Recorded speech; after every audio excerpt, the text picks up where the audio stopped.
Hello students, आज हम लोग देखने वाले हैं क्लास 10th इलेक्ट्रिसिटी का नेक्स्ट पार्ट। और यहाँ पे हम लोग शायद लास्ट क्लास में डिस्कस कर रहे थे रेसिस्टेंस के बारे में। अगर कोई टॉपिक छूटे तो आप प्लीज़ बता दीजिएगा।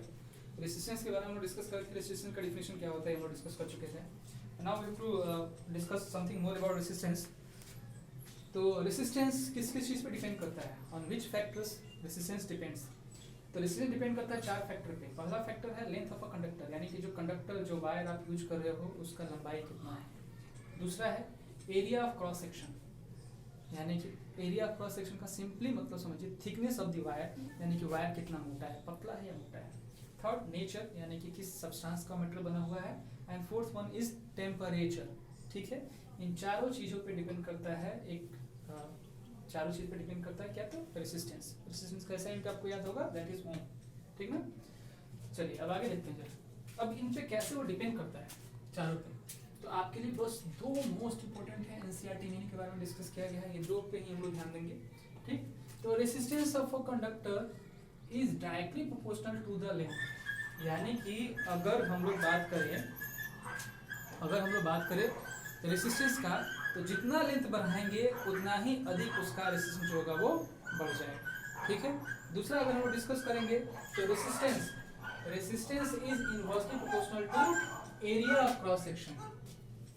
Resistance is inversely proportional to area of cross section, यानी कि जितना एरिया बढ़ाओगे रेसिस्टेंस उतना ही कम हो जाएगा, जितना एरिया घटाओगे रेसिस्टेंस उतना ही बढ़ जाएगा। ये किस मैटर के लिए, यानी कि जितना मोटा वायर होगा उसका रेसिस्टेंस उतना ही कम होगा, और जितना लंबा वायर होगा उसका रेसिस्टेंस उतना ही ज्यादा होगा।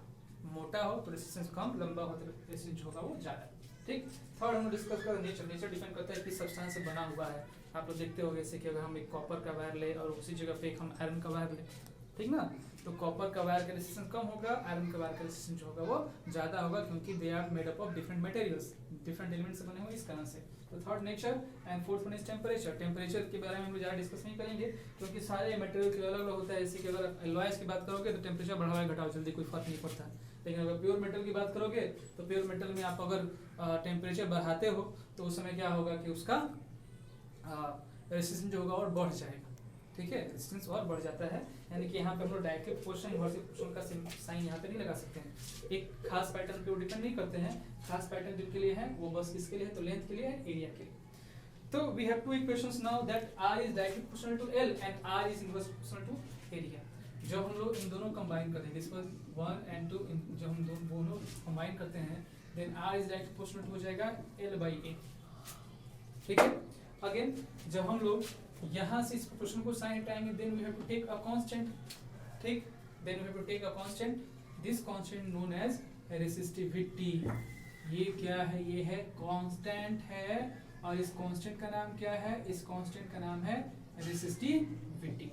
क्लियर है, इस कांस्टेंट का क्या नाम है, कांस्टेंट का नाम है रेसिस्टिविटी। ठीक है, अब आगे ध्यान दीजिए।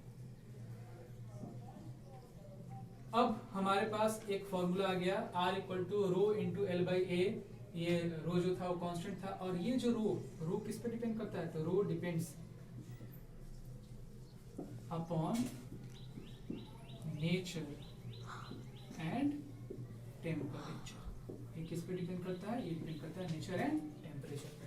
ठीक, अब यहाँ पे आप कर दीजिएगा ये फॉर्मूला और यहाँ पे करके लिख लीजिएगा। वेयर R क्या है, तो R है रेसिस्टेंस, लेंथ L क्या है, तो length of the conductor, A क्या है, तो ये area of the conductor, and next one rho क्या है, तो रो इज रेसिस्टिविटी। आप इन सब चीजों करके आप अपना पहला इक्वेशन जो होगा वो कंप्लीट कर लेंगे। चलिए नेक्स्ट हम लोग देखते हैं जरा रेसिस्टिविटी। अभी हम लोग का जो टॉपिक है यहाँ पे देखिए, रेसिस्टिविटी का हम फॉर्मूला इसका है, रेसिस्टेंस इक्वल टू होता है रो इनटू L/A। जब इसको हम सॉल्व करें, this indicates resistivity equal to R into A by what L। ठीक है, रेसिस्टिविटी इक्वल टू हो गया R इंटू A/L, यानी कि यहाँ पे रेसिस्टिविटी इक्वल टू हो गया resistance into area of cross section by what, by length. अब आप ये इमेजिन करो, if you imagine a rod, एक ऐसा रॉड हम इमेजिन करते हैं whose length is 1 metre, length है कितना, तो 1 metre, and whose area of cross section is 1 metre square.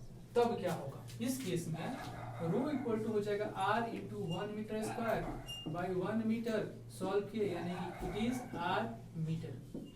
R metre होने का मतलब क्या, इस रेसिस्टिविटी की वैल्यू आएगी उतना ही जितना कि रेसिस्टेंस की वैल्यू है।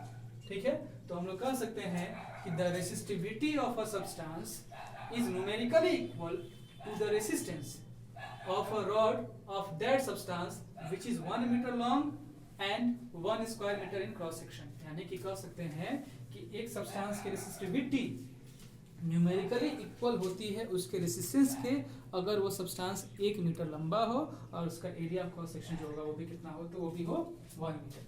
अब इसका यूनिट की बात करें तो रेसिस्टिविटी का यूनिट जो होता है सिंपली आप यहीं से देख लीजिए। रेसिस्टिविटी का लिए हम लोग क्या है आर मीटर में, तो आर की यूनिट क्या है, रेजिस्टेंस की यूनिट होती है ओम और साथ में जुड़ गया मीटर, तो unit of resistivity is ohm metre. इस टाइप इसका होता है ओम मीटर। ठीक है, अच्छा अब ये रेसिस्टिविटी डिपेंड किस पे करता है, तो resistivity does not depend upon the length of the material, resistivity does not depend upon the area of cross section, but it depends upon the nature and temperature. हम डिस्कस कर चुके हैं इसके बारे में। नेचर और टेम्परेचर पे depend करता है, यानी कि एक गिवन सब्सटेंस का रेसिस्टिविटी जो होगा वो फिक्स रहेगा, इसलिए इसको हम लोग बोल सकते हैं कभी कभी इसको कहा जाता है resistivity is also known as specific resistance. ठीक है, अब अगर कहीं दिया हुआ हो कि resistivity of a substance is 1.69 into 10⁻⁸ ohm metre. ठीक है, अगर दिया हुआ रेसिस्टिविटी 1.69 into 10⁻⁸ ओम मीटर, इसका मतलब क्या हुआ, इसका मतलब ये हुआ it means that the resistance of that substance when it is 1 metre long and if it's area of cross section is 1 metre square, it is equal to 1.69 into 10⁻⁸ ohm. मतलब समझे आप लोग, कितना इसका रेसिस्टिविटी होगा अगर उस सब्सटेंस का एक रॉड लेते हैं जो कि 1 मीटर लंबा हो और उसका एरिया ऑफ क्रॉसिंग जो होगा वो 1 मीटर स्क्वायर हो, तब इसका रेसिस्टेंस जो होगा वो उसी के रेसिस्टिविटी के न्यूमेरिकल इक्वल होगा। अब ये तो सिंपली समझने वाली बातें थी, हाँ कुछ हो हम लोग समझ चुके हैं। इस पे आपके कुछ क्वेश्चंस आएंगे न्यूमेरिकल जो कि थोड़े टफ होते हैं, जिनके ऊपर आपको अधिक से अधिक ध्यान देना है। ठीक है, एक एग्जांपल हम लोग देखते हैं जरा। ठीक, एक एग्जांपल, एक क्वेश्चन आपके सामने लिखा हुआ है कि wire of length L is doubled by folding. एक वायर था जिसका लेंथ L था, उसको हमने डबल कर दिया है, मतलब उसको हमने डबल कर दिया। डबल करने के बाद मतलब मोड़ दिए हैं उसको। ठीक है, एक बड़ा सा वायर था उसको हमने फोल्ड कर दिया है, डबल कर सकते हो यहाँ पे फोल्ड, डबल बाय फोल्डिंग। ठीक है, कैलकुलेट द न्यू रेसिस्टेंस, यानी कि आप बताइए कि उसका नया रेसिस्टेंस क्या हो। तो सबसे पहले हम मानते हैं, let us suppose let resistance of wire equal to क्या हो गया R। ठीक है, रेसिस्टिविटी